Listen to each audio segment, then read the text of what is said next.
Paris. City of love, romance and dreams. So they say. I used to say it too. But ever since that day, the day of the murder, I've always associated my beloved Paris with death.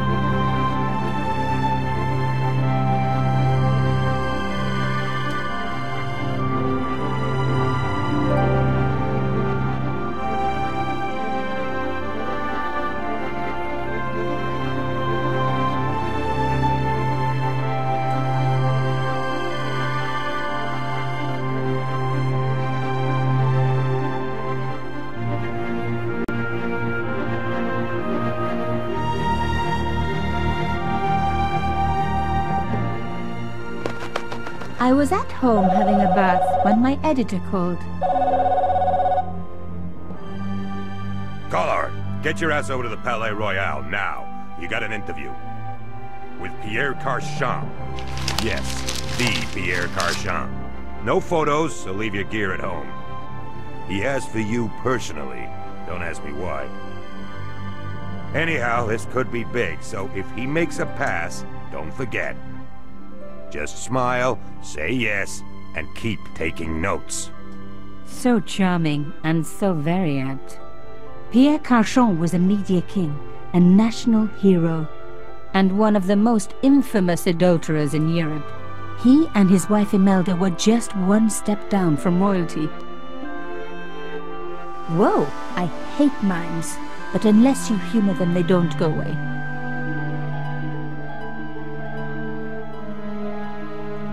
Here I was, the palace of the Media King and the Ice Queen. I pressed the doorbell and set in motion a chain of events which would change my life forever. Yes? What is it? Madame, my name is Nico Collard. I'm here to see Monsieur Carchon. Come up, we're on the first floor.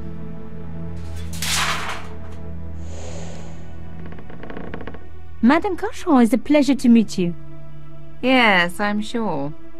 The Ice Queen was certainly living up to her reputation.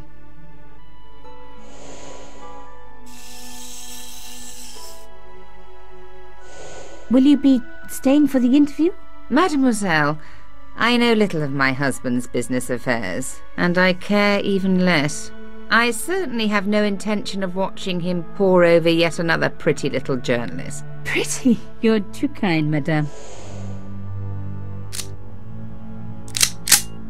Ah, the talented and very beautiful Mademoiselle Collard. Such a pleasure to meet you at last. Monsieur Carchon, I am honored.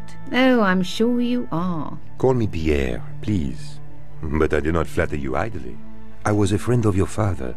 He was a great man. My father? He never mentioned. He and I were very close. And then his death. So tragic. I must... Imelda, your damned cat's in my study again. Another Ming vase, I suppose.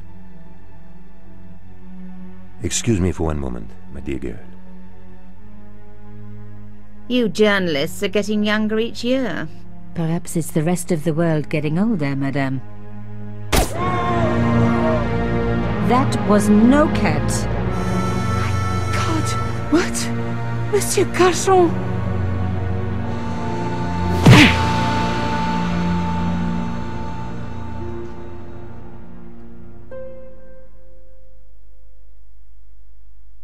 He's dead. I must call the police. You'd better stay here. There was a man. It was the mime. Do you think he... Well, I believe we can rule out suicide, don't you? No wonder they called her the Ice Queen. She would have been top of my list of suspects if I hadn't seen the attacker myself.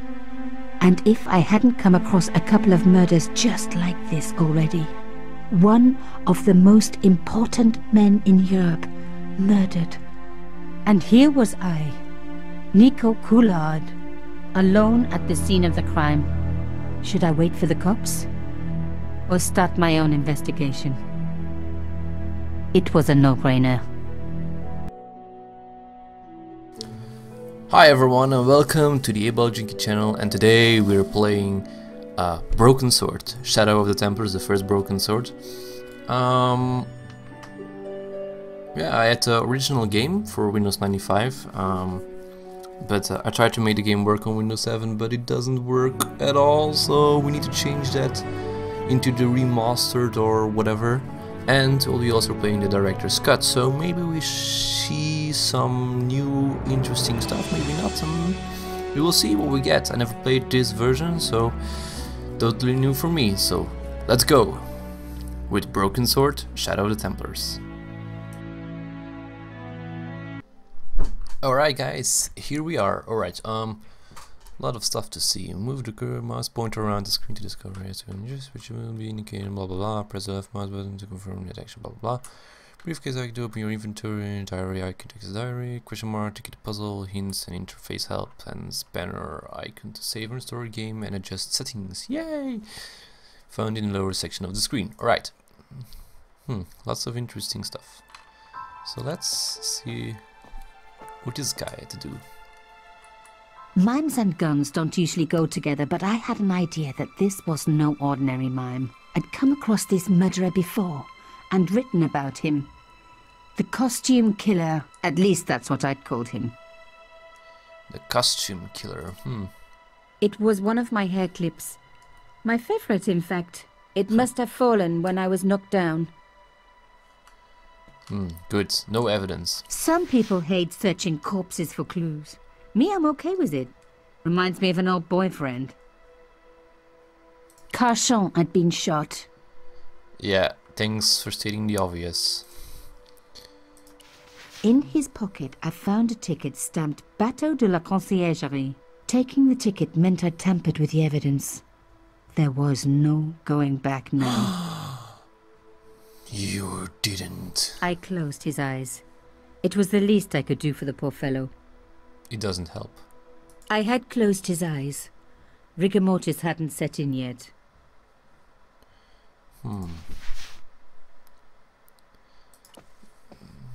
A bust of Pierre Carchon, humble servant of La France. You had to hand it to the Ice Queen. She sure knew her fabrics. Alright, let's see for the books first. The bookcase was filled with obscure first editions. Alright. Pierre Carchon again. His eyes seemed to follow me around the room. Alright, let's see what's up in the window. Ooh. A small round piece of glass had been cut out of the pane. This was a professional job. This was the work of the mime. Unless the cat was in on it too. I didn't want to cut myself and leave blood on the glass. Call me old-fashioned, but I like to keep my DNA to myself. Yeah, girl. Alright, click.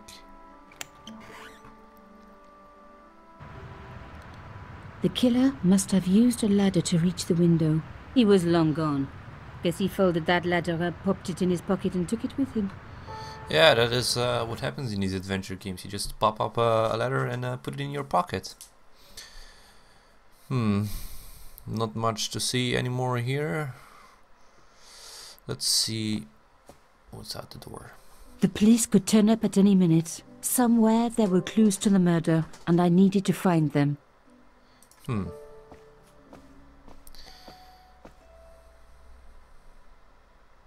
A beautiful cloth had been draped over the table. It was embroidered with an unusual cross. I reckoned that cloth might just turn out to be useful. Aha, ooh, interesting. There was a tiny hole in the tabletop. Part of the inlay had been chipped away. Even my fingernail wouldn't fit into such a small hole. I know some guys who wouldn't. A magnificent antique table.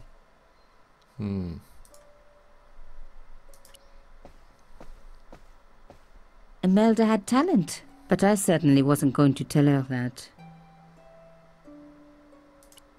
It was a tube of acrylic paint. French ultramarine. Just grab Just it. the color I was after for my bathroom. I'm sorry, I have to go. Someone is... Young lady, what are you doing? Oh, this paint.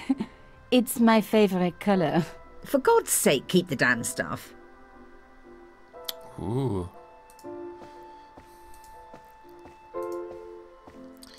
Maybe another room. Aha. A fine Baroque door. It would look great in my apartment. The door was locked. No way. Let's look at the painting. A medieval pageant.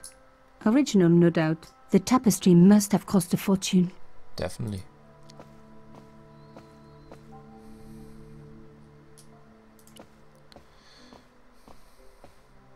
Even the telephone was antique. Never trust anyone who owns a phone like that. There was no one I needed to phone. Not until I had solved this case. Imelda looked shocked, but still every bit as hostile. Yes, indeed. Excuse me, madame. Yes?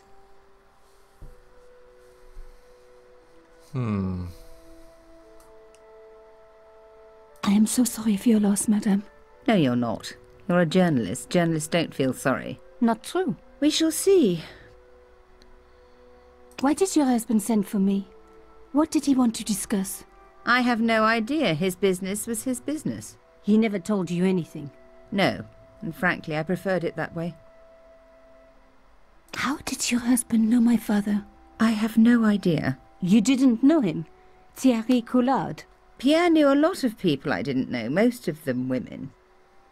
Oh. Why would a mime want to kill your husband? Pierre had plenty of enemies. Half the husbands in Paris for a start. This is quite a scoop for you. I suppose you're already inventing the headlines. Just because I am a journalist. Don't patronize me. You're all cut from the same cloth. Do you have any moral sense at all? Yes, that's why I do this job. You do it to see your name in print. As if my editor gets the byline, I just do the work. Well, don't expect my sympathy. The police will be here soon, madame. Is there anybody you would like me to contact? Family, friends? No, I have no family. Pierre and I were... He was all I had, really. Not much, was it? The dutiful wife. That was my role. He never talked, never let me in. I know one thing, madame. What? If you want to find out who killed your husband, then you let me do the job, not the police. Why? How do I know I can trust you? Your husband invited me here today because he needed me. I think he knew somebody wanted to kill him, and he knew I could help. I doubt it was your database he was after. You're wrong. I was onto his killers already, I am sure of it. Please, you owe it to him. I don't know. All I need is a few more minutes to look around before the police come. You really do have a moral sense, don't you? I trust so few people. And perhaps Pierre really did think that you could help. Of course it wouldn't have stopped him seducing you too. Here, take this. It's the key to the drawing room next to the library at the end of the hall. It was Pierre's room. I rarely went in there. I couldn't. I was too scared of what I might find. Ooh. Thank you. I promise you won't regret this. Let's go to the key, to the room. To the room. Do, do, do, do, do. The door was locked. Do you see if they're better on the hotel mouse button? Okay. Yep. Now we were getting somewhere. Yes, indeed.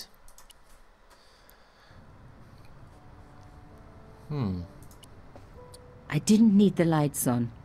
It was light enough already. Thanks. The painting showed the Carchons together, in love. As the poet said, the past is a different country. Or did I read that in a fortune cookie? There was the very faintest of clicks. Hopla! Behind the picture was a safe.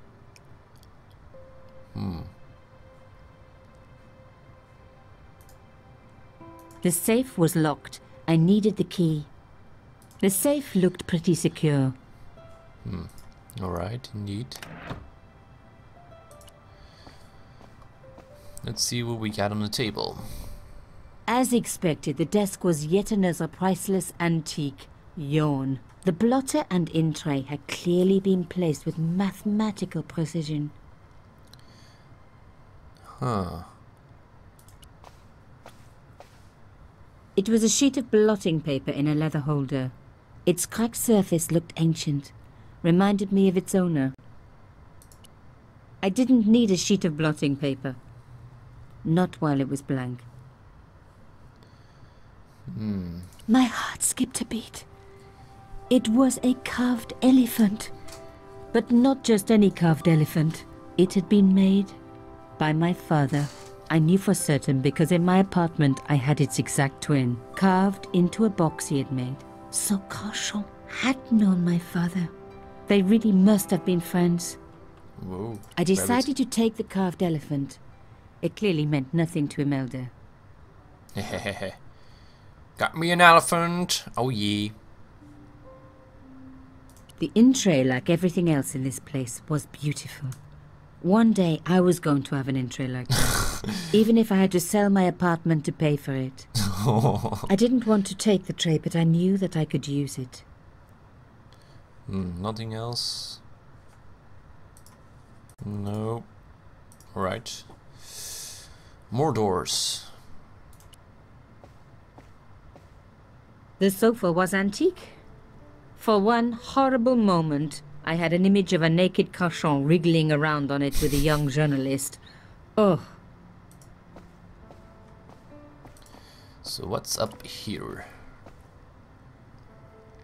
Locked. Not surprising, really. Maybe the key? It didn't work, but I guess it would have been surprising if it had. Damn it. It was a back door.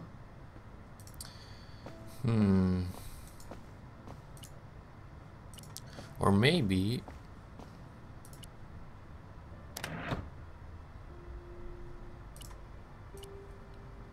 The safe's lock was too secure for me to pick. How come it always works in movies, huh? Alright, the other key won't work definitely. It was the wrong kind of key. Maybe we should ask.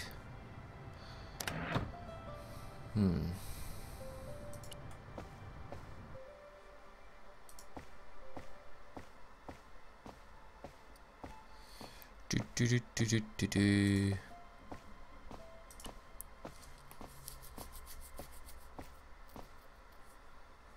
Did you find anything useful? This carving, do you know anything about it? It was Pierre's. What does the statue have to do with... Please, I need to know. He was given it by a friend. Something to do with Africa. He never explained any more. No. But I think it was important to him. Always on display. Why? It was carved by my father. Oh, I see. I didn't know. Just one thing. I know this is going to sound strange, but did your husband ever mention, did he ever talk to you about a penguin? Or a snowman? What? I don't understand. He never mentioned people dressed up as penguins. Nico, I don't know what you're talking. My dear, you should go before the police arrive. There will be many awkward questions. I am grateful that you stayed. You've been so kind. Please, call if there is anything I can do. I'd misjudged her. She had every reason to be bitter, living with a guy like Carchon. From the sound of it, no one and nothing was safe around him. Maybe I should have interrogated the cat after all. Yeah, definitely. But what about the safe? In this tiny... Oh, wait, I got an ID.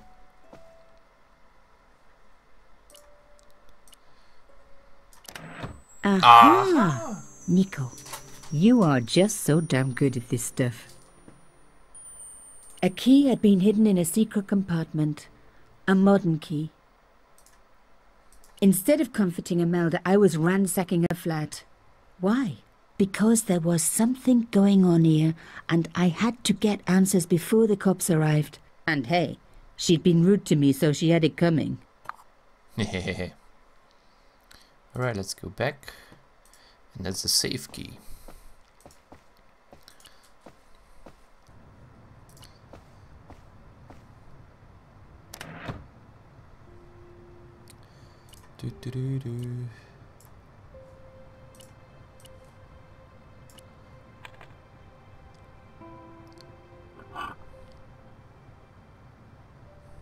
There was a strange stone cylinder in the safe.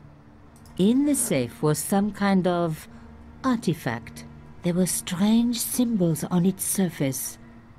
It looked like the printer's blocks I'd made at art school. If there was one thing I'd learned about symbols, they are always important. But these symbols scratched into stone were impossible to read. I needed to find a way of printing them. At least the stone was round. But what could I use for ink? And what could I print on? Sure, I was stealing, but I knew Imelda didn't know about the artifact, and Carchon was past carrying.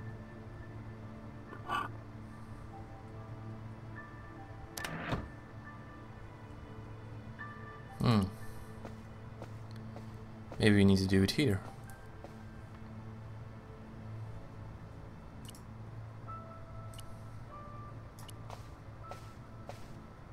The blotter was flat already. Rolling the cylinder across it would achieve nothing.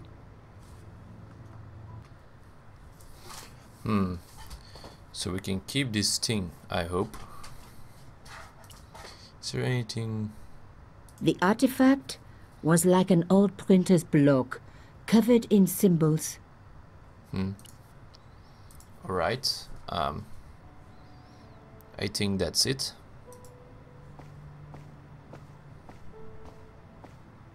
Oh, but maybe we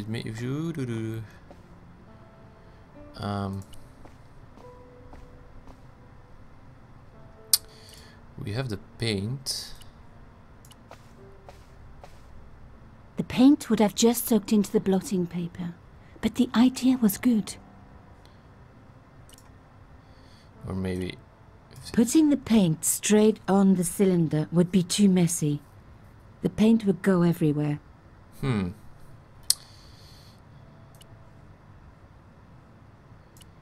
The blotter was flat already.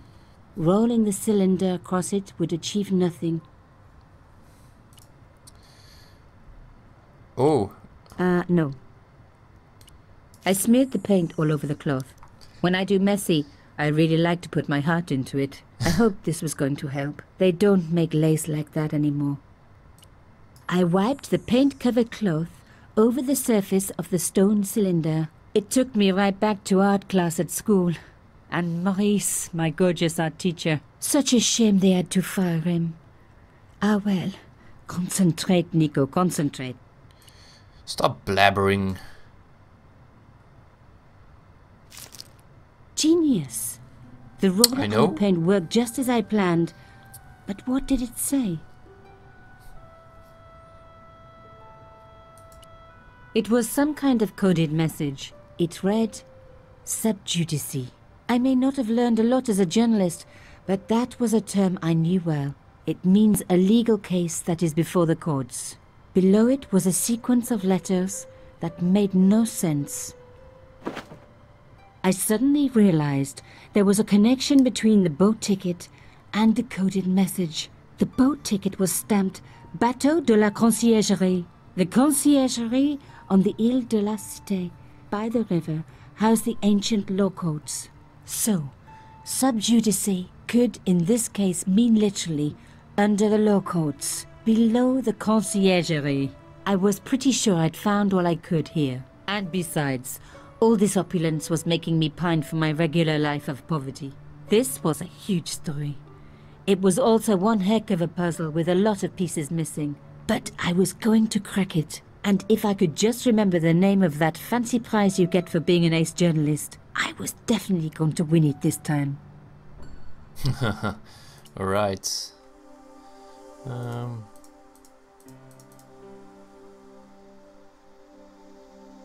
I think that's it. We're done. Pretty much done here.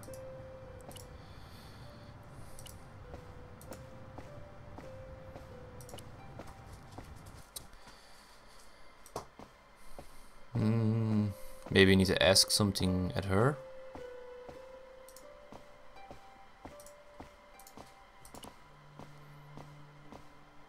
Imelda, I will do everything I can to find the killer. Thank you, my dear. And if the police ask, Don't worry. You were never here. sub judice was the key. I was going to have to find a way under the conciergerie. I decided to head straight for the quayside on the Ile de la Cité. If there was a way of getting under the conciergerie, it would have to be from there.